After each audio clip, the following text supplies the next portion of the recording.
கர்த்தருக்கு ஸ்தோத்திரம். ஆண்டவராகிய இயேசு கிறிஸ்து உங்கள் ஒவ்வொருவரையும் ஆசீர்வதிப்பாராக. இந்த நாளிலும் கர்த்தர் நம்மோடு பேசுகிற வார்த்தை ஏசாயா எழுதின தீர்க்கதரிசன புத்தகம் 41வது அதிகாரம் 17ஆம் வசனம்.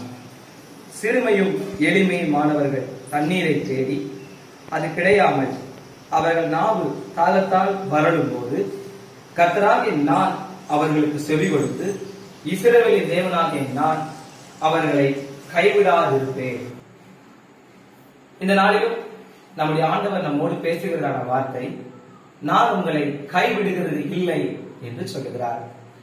கடந்த நாட்கள் முழுவதும் நம்மை பாதுகாத்த கர்த்தர் இந்த ஆகஸ்ட் மாதம் முதல் தேதியிலே நம்மை அழைத்து கொண்டு வந்திருக்கிறார். நம்மை கரம் பிடித்த நாயகர் நம்மை கைவிடாமல் இம்மட்டும் நடத்தி வந்திருக்கிறார். அவருடைய அன்பு பெரியது, அவருடைய இரக்கம் பெரியது, அதற்கு முடிவே இல்லை. இந்த நாளிலும் இங்கே வார்த்தை சொல்லுகிறது, சிறுமையும் எளிமையுமானவர்கள் தண்ணீரை தேடி அது கிடைக்காம போகும்போது, அவங்களுடைய நாவு வறண்டு ஒரு வறட்சியில் இருக்கும்போது இஸ்ரவேலின் தேவனாகிய நான் அவர்களை கைவிடாதிருப்பேன் என்பதால், நான் கைவிட மாட்டேன் என்று சொல்லும் போது அவர் சொல்லுகிறார், இஸ்ரவேலின் தேவனாகிய நான் அவர்களை கைவிடாதிருப்பேன். இங்கே நாம் கூப்பிடும் போது தாகத்தமானவர்கள் நாவு வரலும் போது கர்த்தராகிய நான் அவர்களுக்கு செவி கொடுத்து, இன்றைக்கு இதுவரையிலும் நம்முடைய ஜபத்திற்கு ஒருவேளை பதில் வராமல் இருக்கலாம். கடந்த 7 மாதங்களிலே இந்த வருஷத்திலே நாம் எத்தனையோ ஜபங்களை செய்திருப்போம். ஒரு சிலருக்கு ஒருவேளை பதில் வராமல் இருக்கலாம். ஆனால் இந்த நாளிலே, இந்த 8வது மாதம் நமக்கு பதிலை அருளி செய்கிற மாதமாய் அமைய போகிறது. காரணம், நமக்கு செவி கொடுக்கிற ஆண்டவர் நம் அருகாமையில் இருக்கிறார். நம்மை கைவிடாத ஆண்டவர் நம்மோடு கூட இருக்கிறார். நாம் யாவரும் இந்த வாக்குத்தத்தத்தை பிடித்தவர்களாய் ஜெபிப்போம்.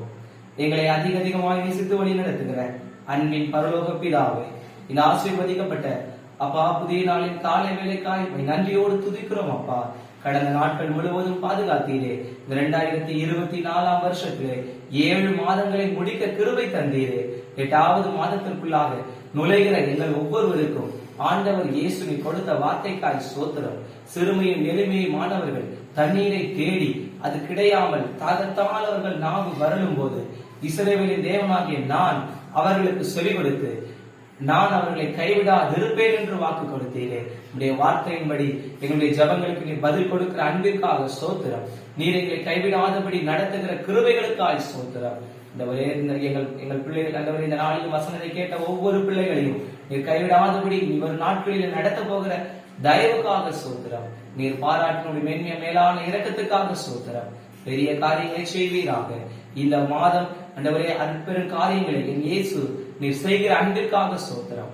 தடைகளை நீக்கினதற்காய் ஸ்தோத்திரம். கைவிடாத கர்த்தர் நீர் கரம் பிடித்ததற்காய் ஸ்தோத்திரம். இயேசு கிறிஸ்துவின் மூலம் ஜெபிக்கிறோம். ஜெபம் கேளும் ஜீவனுள்ள பரலோக பிதாவே, ஆமென். கர்த்தர் இந்த நாளை நம் எல்லாருக்கும் ஆசீர்வதித்து தருவாராக. ஆமென். அனுதினமும் ஆண்டவருடைய வார்த்தையை பெற்றுக்கொள்ள இன்ஸ்டாகிராம், ஃபேஸ்புக், யூடியூப் சேனலை ஃபாலோ அண்ட் சப்ஸ்கிரைப் பண்ணுங்கள். உங்களது ஜெப உதவிக்கு திரையில் காண்கிற தொலைபேசி எண்களை தொடர்பு கொள்ள